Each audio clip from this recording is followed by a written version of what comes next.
बोलो विष्णु भगवान की जय, एकादशी माता की जय। राधे राधे मेरे प्यारे भाइयों बहनों माताओं व बंधुओं, आज एकादशी के दिन मैं आपको एकादशी की एक बहुत ही पौराणिक और पुण्य फल देने वाली कहानी सुनाने जा रही हूँ।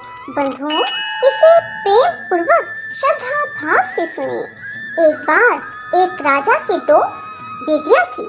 छोटी बेटी एकादशी का व्रत किया करती थी। हर कोई छोटी बेटी की प्रशंसा किया करता था और बड़ी बहन छोटी बहन से ईर्ष्या करती थी। एक बार पड़ोसी राजा का बेटा बड़ी बेटी को देखने आया, लेकिन उसे बड़ी बेटी की जगह छोटी बेटी पसंद आ गई। राजा की छोटी बेटी अब बड़ी बहन छोटी बहन से और भी चिढ़ने लगती है। वह छोटी बहन को मारने के नए नए तरीके अपनाती रहती है। एक बार वह लड्डू में जहर मिलाकर उसे खिलाने की कोशिश करती है और एक बार वह मटके में जहरीला सांप रखकर छोटी बहन के कमरे में रख देती है। एक बार छोटी बहन को पनघट पर पानी भरने के लिए ले जाती है और धोखे से कुएं में धक्का दे देती है, पर हर बार ग्यारस माता उसे बचा लेती है क्योंकि वह ग्यारस माता के व्रत किया करती थी। बड़ी बहन बहुत परेशान हो गई कि यह तो किसी भी तरह नहीं मरती। तब एक दिन बड़ी बहन छोटी बहन से बोली, मेरी प्यारी बहन, भगवान ने हम सब की मृत्यु किसी न किसी तरह लिखी है। क्या तुम्हें पता है कि तुम्हारी मृत्यु कैसे होगी? बड़ी बहन बहुत सीधी थी, छोटी बहन बहुत सीधी थी। वह बोली, मेरी मृत्यु मेरे पालतू तोते व तोते के गले में जो हार है उसमें अटकी हुई है।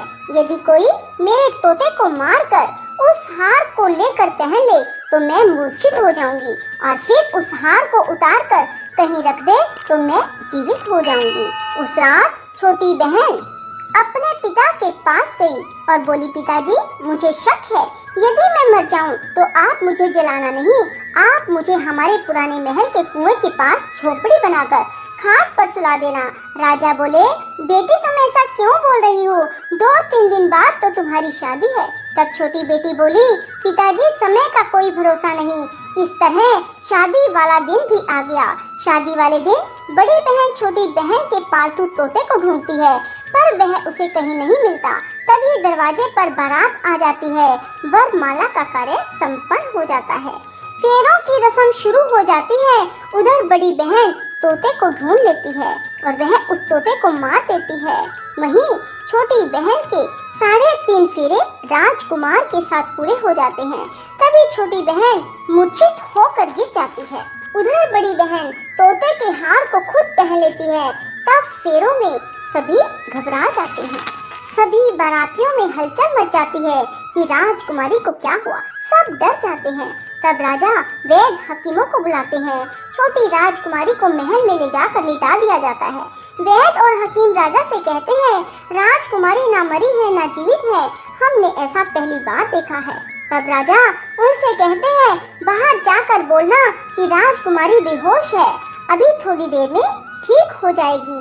यदि तुम ऐसा नहीं कहोगे तो मैं तुम्हें फांसी दे दूंगा। बेचारे वैद्य हकीम राजा के कहे अनुसार बोल देते हैं। तभी बड़ी बेटी आती है और कहती है, पिताजी, मुझे छोटी बहन के मरने का बहुत दुख है। उससे ज्यादा दुख मुझे आपकी इज्जत का है, जो कि खराब हो जाएगी। आप ऐसा करो कि मेरी शादी राजकुमार के साथ कर दो, तब सब ठीक हो जाएगा, आपकी इज्जत भी रह जाएगी। तब राजा को यही ठीक लगा और राजा ने छोटी बेटी के कपड़े पहनाकर बड़ी राजकुमारी को फेरों में बिठा दिया। पर राजकुमार ने मना कर दिया, कहा कि यह मेरी पत्नी नहीं है। मेरी पत्नी जब बोलती है तो उसके मुंह से फूल झड़ते हैं। लेकिन सब ने समझा बुझाकर उससे 3.5 फेरे लगवा दिए। बड़ी राजकुमारी ससुराल आई तो राजकुमार ना तो उससे बात करते थे, ना उसके हाथ से पानी पीते थे, ना ही उसके हाथ का बनाया हुआ खाना खाते थे। राजकुमार ने मन ही मन सोचा, मैं पता लगा कर रहूंगा कि मेरी पत्नी के साथ क्या हुआ।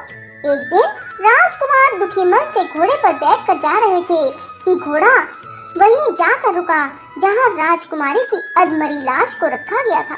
राजकुमार ने मन ही मन सोचा कि घोड़ा यहाँ किस कारण से रुका है। कोई तो वजह है जो यहाँ घोड़ा रुक रहा है। तब राजकुमार घोड़े से उतरकर पुराने महल में गए। वहाँ एक चौकीदार था।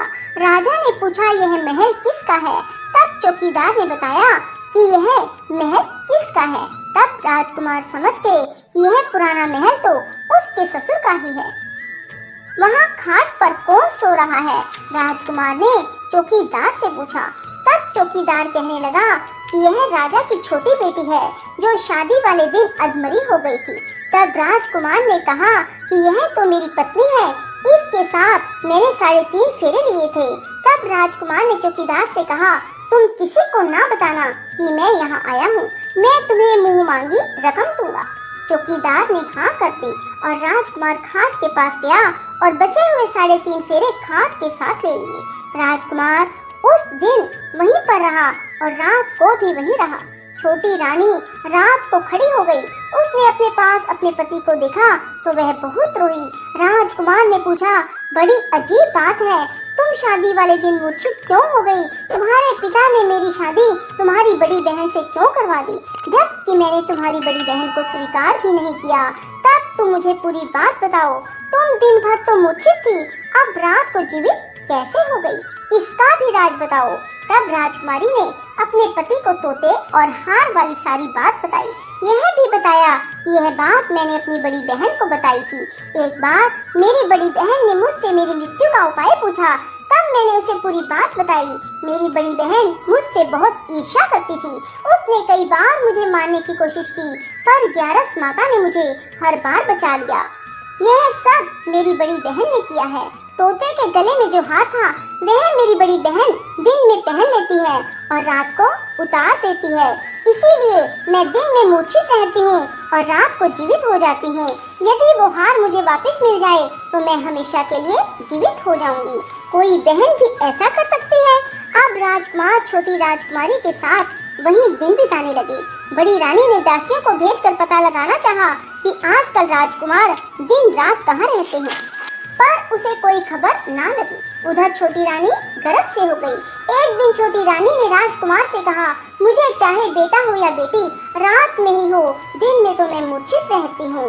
पर एक दिन राजकुमार को किसी काम से बाहर जाना पड़ा और तभी राजकुमारी प्रसव से हो गई। तब उसने ग्यारस माता को याद किया। तब ग्यारस माता स्वयं आकर उसका प्रसव करवाती है। उसके सुंदर पुत्र पैदा होता है। तभी वहाँ राजकुमार आ जाते हैं। उसने भी ग्यारस माता के दर्शन किए। ग्यारस माता बोली, ये मेरी परम भगत है, और बोली, जब तुम्हारा बेटा 5 वर्ष का हो जाए तब तुम इसे अपनी पत्नी का हार लाकर पहना देना। देखते ही देखते कुंवर 5 वर्ष का हो गया। बेटा युवराज 5 वर्ष का हो गया। तब राजकुमार अपने बच्चे से कहते हैं कि बेटा युवराज तुम यहीं रहना, माँ की खाट के पास, मैं शहर से काम निपटा कर आता हूँ। तब बड़ी रानी के दास दासी राजा को वहाँ से आते हुए देख लेते हैं और बच्चे को उठवा लेते हैं। बच्चे के 2 टुकड़े कर दिए जाते हैं, एक टुकड़ा चक्की के नीचे और एक अपने पलंग के नीचे रख लेती है। तब वह ग्यारस माता को याद करती है और ग्यारस माता भीख मांगने के लिए बड़ी रानी के महल में आती है। तब बड़ी रानी अपने दास दासियों के हाथों भिक्षा भिजवा देती है, पर ग्यारस माता कहती है कि मैं तो तुम्हारी रानी के हाथों से ही भिक्षा लूंगी। तब वे जाकर उसे कहते हैं। तब बड़ी रानी खुद उसे भिक्षा देने के लिए आती है। तब ग्यारस माता बिल्ली का रूप बनाकर अंदर जाती है और उसके बच्चे के जो 2 टुकड़े होते हैं उन्हें इकट्ठा जोड़ देती है और उसमें प्राण फूंक देती है और उसे लेकर चली जाती है। राजकुमार कुंवर को लेकर महल में जाते हैं और कहते हैं, रानी ये बच्चा मेरी दूर के रिश्ते की बहन का है, यदि तुम इसे प्यार से रखोगी तो शायद मेरा दिल भी तुम पर आ जाए। तब बड़ी रानी कुंवर को लाड प्यार से रखती है। तब एक दिन राजकुमार अपने बेटे से कहता है कि तुम अपनी मामी से हार मांग लो, हम ये हार लेकर तुम्हारी माँ के पास चलेंगे, पर ये बात अपनी मामी को मत बताना। कुंवर बोले, मामी मामी मुझे अपना ये हार दे दो। एक बार तो रानी जवाब दे देती है, पर फिर उसे ये बात याद आती है कि जब राजकुमार ने उसे कहा था कि यदि तुम बच्चे का ध्यान रखोगी तो मेरा दिल तुम पर आ जाएगा। तब बड़ी रानी कुंवर को हार दे देती है। कुंवर उस हार को लेकर अपने पिता को देते हैं आज हम आपके हाथ का बना हुआ खाना खाएंगे। हम आते हैं, तुम खाना तैयार करो। बड़ी रानी बहुत खुश हो जाती है कि आज मेरे पति मुझसे खुश हैं। तब राजकुमार छोटी रानी के पास जाते हैं। बड़ी रानी उधर बहुत खुश होती है।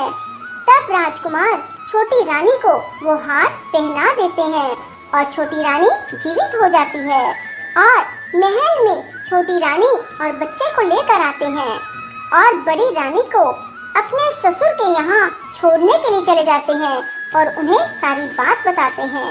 उसके ससुर भी इस बात में शर्मिंदगी महसूस करते हैं और कहते हैं ये मेरी परवरिश में ही कुछ ना कुछ कमी रही होगी। और ग्यारस माता की कृपा से छोटी रानी के भाग जाग जाते हैं। हे ग्यारस माता, जैसे आप छोटी बेटी पर प्रसन्न हुई वैसे सब पर होना। कहते सुनते हुंकारा भरते सब पर अपनी कृपा बरसाए रखना।